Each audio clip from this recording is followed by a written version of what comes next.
It's an all-star group of people throughout New York City under the age of 22.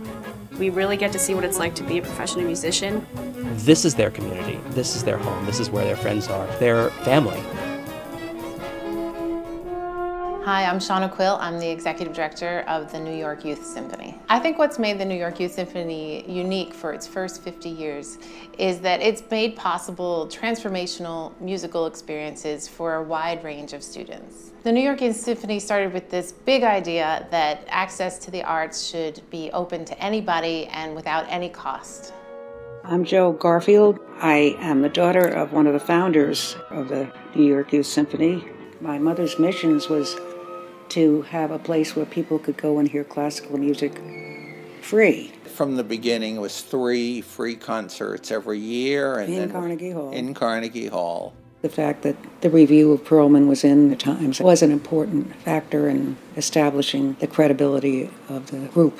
The alumni list from the New York Youth Symphony program includes some of the most prominent musicians in the world today. Marin Alsop, the conductor of the Baltimore Symphony. Lawrence Dutton from the Emerson String Quartet was in our viola section. Eric Jacobson of the Knights started in our cello section. Masumi Perrosad, who was a violist, is now violist of the Pacifica Quartet, and he's also worked in our office as a librarian. A lot of orchestras for young people are either solely for high school players or they're solely for college-age players. This orchestra combines both. Working together, the high school players are challenged and inspired by these older players, and the older players mature through the process. And I think that's what New York Youth Symphony gives. Everyone who comes into this orchestra is surrounded by people who are as good or better than they are. And there isn't any better way to transform when you're a young musician. The New York Youth Symphony started out as just an orchestra, but over its time it has also developed other programs, including the chamber music program. One of the most rewarding aspects of this program is getting to know these young people and to see them grow and develop as people and artists, and to see their journey throughout the year.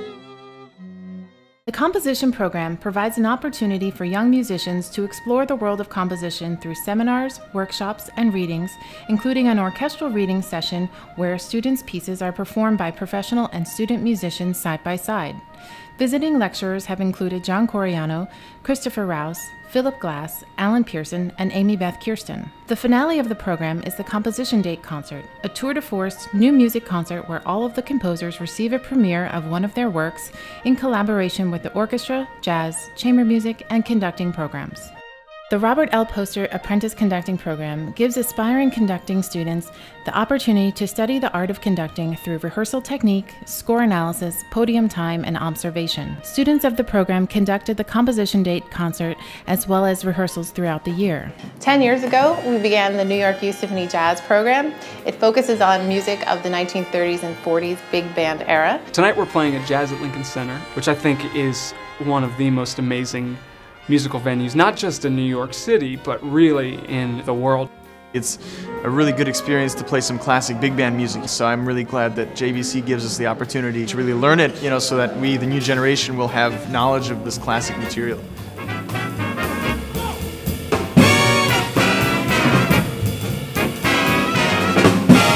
The New York Youth Symphony looks forward to many years of educating and inspiring the next generation of musical citizens through exceptional training and performance opportunities. Thank you for your continued support.